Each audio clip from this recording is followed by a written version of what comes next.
अमन आणि रिया एकमेकांवर जीवापाड प्रेम करत होते. दोघांचं लग्न ठरलं होतं. पण लग्नाच्या काही दिवस आधी अमनची आई एक अशी अट ठेवते की संपूर्ण गाव हादरून जातं. ती म्हणते, रिया अजून खूप लहान आहे. ती वयात येईपर्यंत आमच्या खोलीत आमच्या सोबत राहील. हे ऐकून रिया रडू लागते. अमनच्याही पायाखालची जमीन सरकते. पण त्यानंतर जे घडलं त्याची कुणीच कल्पनाही केली नव्हती. रिया एका छोट्या गावात राहणारी साधी आणि संस्कारी मुलगी होती. तिच्या वडिलांचं निधन ती लहान असताना झालं होतं.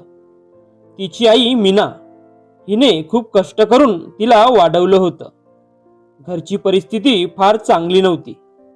पण रियाच्या मनात मोठी स्वप्न होती. त्याच गावात अमन राहत होता. अमन एका श्रीमंत कुटुंबातील मुलगा होता. त्याचे वडील गावातील मोठे व्यापारी होते. पैशाची कमतरता नव्हती. पण घरात एकच गोष्ट कमी होती, ती म्हणजे शांतता. अमनची आई सविता खूप कडक स्वभावाची होती. तिचं म्हणणं घरात अंतिम असायचं. एका सामाजिक कार्यक्रमात अमन आणि रिया पहिल्यांदा भेटले. दोघांनी एकमेकांना पाहिलं आणि नकळत त्यांच्या मनात प्रेमाची भावना निर्माण झाली. सुरुवातीला मैत्री झाली. नंतर ती मैत्री प्रेमात बदलली.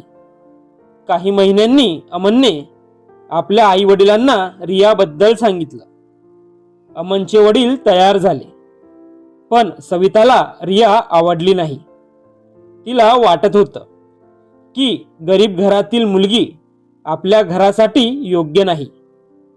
तरीही अमनच्या हट्टापुढे ती गप्प बसली. लग्नाची तयारी सुरू झाली. दोन्ही कुटुंब आनंदात होती. मीना तर रोज देवाला धन्यवाद देत होती. तिच्या मुलीचं आयुष्य आता बदलणार होतं. पण लग्नाच्या आठवडाभर आधी सविताने एक विचित्र अट ठेवली. सर्व नातेवाईकांसमोर ती म्हणाली, रिया अजून खूप लहान आहे. लग्न झालं तरी ती वयात येईपर्यंत आमच्या खोलीत आमच्या सोबत राहील. क्षणभर संपूर्ण घरात शांतता पसरली. रियाच्या डोळ्यात अश्रू आले. अमनने आईकडे पाहिलं आणि म्हणाला, आई तू काय बोलतेस? सविता ठाम आवाजात म्हणाली, मी जे ठरवलंय तेच होईल. मीना घाबरली. तिला काही बोलायची हिंमत झाली नाही. गावात सविताचा मोठा दबदबा होता. त्या रात्री रिया खूप रडली. तिला समजत नव्हतं की तिच्यासोबत असं का होत आहे. लग्नाचा आनंद क्षणात नाहीसा झाला होता. दुसऱ्या दिवशी अमन रियाला भेटायला गेला. तो म्हणाला, काळजी करू नकोस, मी काहीतरी मार्ग काढेन. रिया म्हणाली, तुझ्या आईचा विरोध असेल तर हे लग्न होऊ शकेल का? अमन काही क्षण शांत राहिला. त्याच्याकडे उत्तर नव्हतं. काही दिवसांनी लग्न झालं. सर्व विधी पार पडले. पण सविताची अट कायम होती. लग्नानंतर पहिल्याच रात्री सविताने रियाला आपल्या खोलीत झोपायला बोलावलं. रियाचं मन तुटलं. अमनही अस्वस्थ झाला.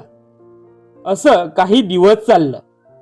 हळूहळू रियाला जाणवलं की सविता तिच्यावर लक्ष ठेवत आहे.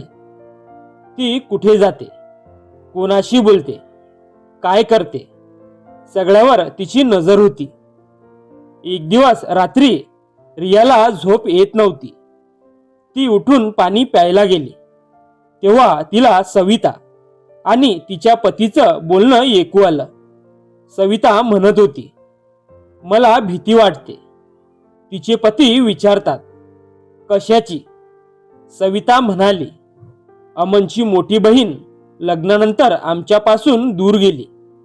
मुलगा सुद्धा दूर गेला तर? हे ऐकून रिया थक्क झाली. सविता वाईट नव्हती. ती फक्त आपल्या मुलाला गमावण्याच्या भीतीत जगत होती. दुसऱ्या दिवशी रियाने सविताशी बोलायचं ठरवलं. ती म्हणाली, आई, मला तुमच्याशी काही बोलायचं आहे. सविता म्हणाली, बोल. रिया शांतपणे म्हणाली, मी तुमचा मुलगा तुमच्यापासून हिरावून घेणार नाही. मी तुमची मुलगी बनून राहीन. सविता काही बोलली नाही, पण तिच्या डोळ्यात पाणी आलं. त्या दिवसानंतर रिया घरातील प्रत्येकाची काळजी घेऊ लागली. ती सविताला कामात मदत करू लागली. तिच्यासोबत वेळ घालवू लागली. महिने गेले. हळूहळू सविताचं मन बदलू लागलं. एक दिवस गावात मोठा कार्यक्रम होता. त्या दिवशी सविताला अचानक चक्कर आली. ती खाली पडली. सर्वजण घाबरले. रियाने तिला ताबडतोब दवाखान्यात नेलं. डॉक्टरांनी सांगितलं की थोडा उशीर झाला असता तर मोठा धोका निर्माण झाला असता. सविताने डोळे उघडले तेव्हा तिच्या शेजारी रिया बसलेली होती. ती रात्रभर जागी होती. सविताच्या डोळ्यात अश्रू आले. ती म्हणाली, मला माफ कर. रिया हसली. सविता म्हणाली, मी तुला समजून घेतलं नाही. मी माझ्या भीतीत अडकले होते. त्या दिवसानंतर सविताने स्वतःच रियाचा हात अमनच्या हातात दिला. ती म्हणाली, आजपासून तुम्ही दोघं तुमचं आयुष्य मनाप्रमाणे जगा. संपूर्ण घर आनंदाने भरून गेलं. अमनच्या डोळ्यात आनंद अश्रू होते. मीनाही रडत होती.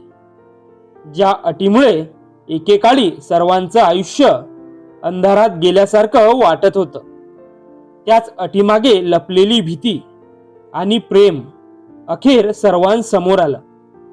त्या दिवसानंतर रिया फक्त अमनची पत्नी राहिली नाही, तर सविताची खरी मुलगी बनली.